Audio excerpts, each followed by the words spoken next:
৭৫ বছরের ঐতিহ্যবাহী দল বাংলাদেশ আওয়ামী লীগ এখন চ্যালেঞ্জের মুখে রয়েছে। বিভিন্ন ধরনের চ্যালেঞ্জ তাদেরকে মোকাবেলা করছে। গত জুলাই আগস্টের ছাত্র জনতার গণ অভ্যুত্থানের মুখে পলাতক হন দলের শীর্ষস্থানীয় নেতৃবৃন্দরা এবং প্রধান নেত্রী শেখ হাসিনা।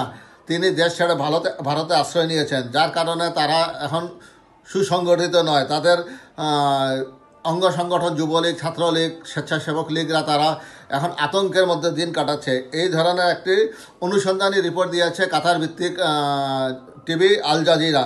জুলাই বিপ্লবে সাবেক প্রধানমন্ত্রী শেখ হাসিনা 16 বছরের নেতৃত্বের যবনিকাপাত হয়েছে। বাংলাদেশের জন্মের আগে থেকে রাজনীতিতে একটি বড় শক্তি হিসেবে তার দল প্রথম টুকরো টুকরো জোড়া লাগানোর লড়াই করছে। ক্ষমা চাওয়ার মানসিকতা নেই এই দলের নেতাকর্মীদের। অর্থাৎ তারা যে পরিমাণ অপরাধ করেছে 16 বছরের গুম, খুন, হত্যাসহ, শুধু তাই না, গত জুলাই আগস্টে যে পরিমাণ ছাত্র জনতাকে গুলি করে পাখির মতো হত্যা করেছে, তাদের এই ধরনের হত্যাকাণ্ডের জন্য তাদের মধ্যে কোনো প্রকার অনুশোচনা বোধ নেই। ক্ষমা চাওয়া তো দূরের কথা, বরং তারা হুমকি ধামকি দিচ্ছে ভারতে বসে। ভারতের শক্তিতে তারা লাফালাফি করছে।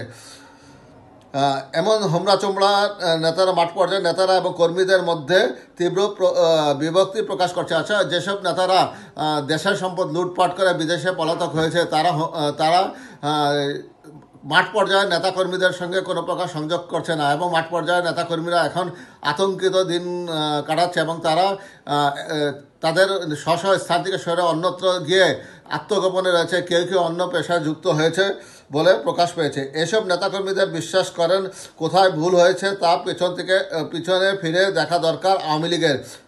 তারা আরও মনে করেন এটাই একমাত্র পথ। অর্থাৎ আওয়ামী লীগের তৃণমূল পর্যায়ের নেতাকর্মীরা এসব অনুধাবন করছে, কিন্তু তাদের শীর্ষস্থানীয় নেতারা এখনও দাম্ভিকতার সহিত আগের মতোই কথা বলছে।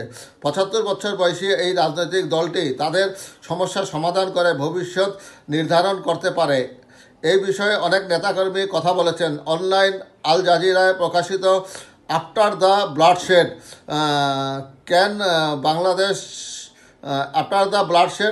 ক্যান বাংলাদেশ এই শিরোনামে আওয়ামী লীগকে উদ্দেশ্য করে একটি প্রতিবেদন দিয়েছে আল জাজিরা। শীর্ষক প্রতিবেদনে এসব কথা বলা হয়েছে। এতে আরও বলা হয়, যখন 2024 সালের 16 জুলাই ছাত্র আন্দোলনে পুলিশের গুলিতে রংপুরে নিহত হন আবু সাইদ, তখনও আওয়ামী লীগের অনেক নেতা ঠান্ডা মেজাজে আরাম করছিলেন।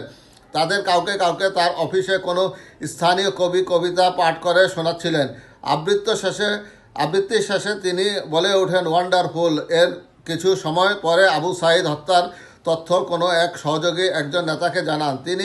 কিন্তু তিনি তা উড়িয়ে দেন, বলেন, ওহ, কিছুই হবে না, নেতা অর্থাৎ হাসিনা সব কিছু ঠিক করে ফেলবেন।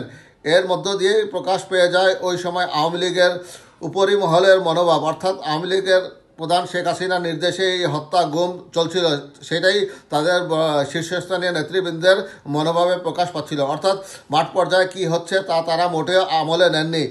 এর 3 সপ্তাহের কম সময় পরে কর্তৃত্ববাদ ও নৃশংসতা চালানোর অভিযোগে শেখ হাসিনা সরকারকে উৎখাত করে ছাত্রদের নেতৃত্বে গণ অভ্যুত্থান। আইন প্রয়োগকারীদের হামলায় বিক্ষোভকারী এবং পাচারকারীদের কমপক্ষে 834 জন প্রাণ হারান। এই বিক্ষোভে শুরু হয় 1 জুলাই। 5 আগস্ট শেখ হাসিনা ভারতে পালিয়ে যাওয়ার মধ্য দিয়ে তার ইতি ঘটে। তবে হামলায় আহত হন কমপক্ষে 20,000-এর মতো মানুষ, তার মধ্যে আছে শিশু ও নারী। দলটির এই পরিণতির দায় এড়িয়ে যাচ্ছেন আওয়ামী লীগের অনেক নেতা। অজ্ঞাত স্থান থেকে 16 জানুয়ারি আল জাজিরাকে ফোনে আওয়ামী লীগের যুগ্ম সম্পাদক আফম বাহাউদ্দিন নাসিম বলেন, আমরা আন্তর্জাতিক ষড়যন্ত্রের শিকার, এটা শিগগিরই প্রমাণ হবে। তবে তিনি কাকে বা কোন দেশকে দায়ী করেছেন সুনির্দিষ্টভাবে তা বলেননি। তার এমন মন্তব্যের পর বিশ্লেষকরা বলছেন, তাদের দলের নেতৃত্বের যে ব্যর্থতা এবং জনগণের অভিযোগগুলো সমাধানে তাদের যে অদক্ষতা তা ফুটে উঠে এমন প্রত্যাখ্যানের মাধ্যমে। অর্থাৎ তারা তো অনুশোচনা বোধ করেনি, বরং বলছেন আওয়ামী লীগের বিরুদ্ধে ষড়যন্ত্র করেছে দেশি বিদেশি আন্তর্জাতিক চক্ররা। যাক, এইসব নেতাকর্মীদের অনেকেই হত্যাকাণ্ডের বিরুদ্ধে আইনি ব্যবস্থার ভয়ে হয়তো আত্মগোপনে আছেন বা না হয় আতঙ্কিত। তারা একটি সুসংগঠিত দল থেকে টপ ডাউন কাঠামোতে রূপান্তরের কারণে সমালোচনা করছেন।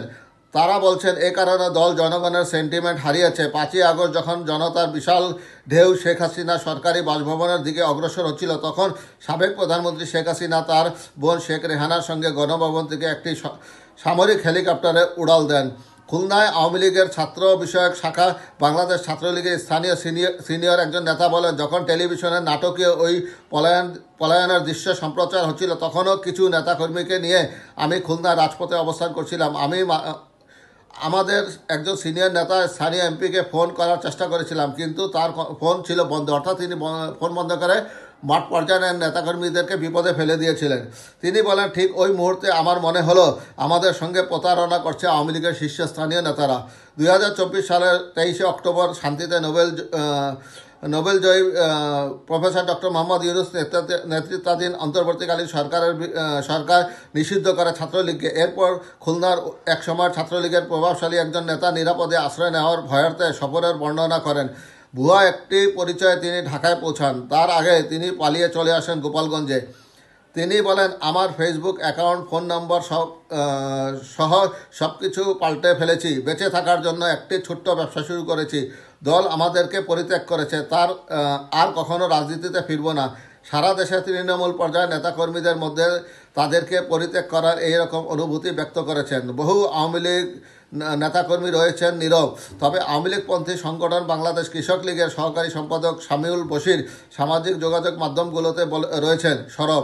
তিনি আল জাজিরাকে বলেন, প্রতিশ্রুতিবদ্ধ নেতাকর্মীকে বছরের পর বছর এক পেশে করে রাখা হয়েছে। 2014 সাল থেকে সুযোগ সন্ধানীরা এবং স্থানীয় এমপিদের পরিবারের সদস্যরা তৃণমূল পর্যায়ে দলীয় কাঠামোতে আধিপত্য বিস্তার করেছে। এর ফলে বিপর্যয় সৃষ্টি হয়েছে। একই রকম হতাশার কথা তুলে ধরেন আওয়ামী লীগপন্থী চিকিৎসকদের একটি সংগঠনের নেতা। তিনি নাম প্রকাশ করতে চাননি।